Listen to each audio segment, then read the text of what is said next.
CI గారు belt షాపులు నడుపుతున్నారు ఎర్రగొండపాలెంలో. మీరు డైరెక్ట్ గా మీ పేరే ఎందుకు అంటున్నాను, మీరే అని ఎందుకు అంటున్నారు అంటే, మీరు కంట్రోల్ చేయాలంటే అది నిమిషం పని.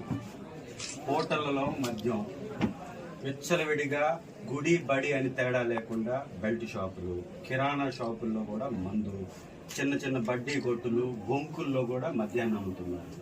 దీనివల్ల అనేక మంది ప్రాణాలు పోతున్నాయి. రీసెంట్గా ముడివేముల్లో ఒకరు కల్తీ మద్యం దాగి చనిపోయాడు. మొన్నే తాగినటువంటి అరగంటలో చనిపోయాడు. అది ఆ విధంగా కాకుండా వేరే విధంగా కేసుని క్లోజ్ చేశారు. సో పోస్ట్ మార్టం అని భయపెట్టడము, కేసులు పెట్టాము అని చెప్పేసి నార్మల్గా వాటన్నిటిని సర్ది వేస్తున్నారు. వీటిని ఇమీడియట్గా అరికట్టాలి మీరు. ఇవి ఎర్రగొండపాలెంలో ఉన్నటువంటి షాపుల్లో కూడా, హోటళ్లలో కూడా మద్యాన్ని సరఫరా చేస్తున్నారు. ఇమీడియట్గా వాళ్ళకి పర్మిషన్ ఉందా, పర్మిషన్ షో చేయమని. పర్మిషన్ లేదా, ఇమీడియట్గా ఆపి.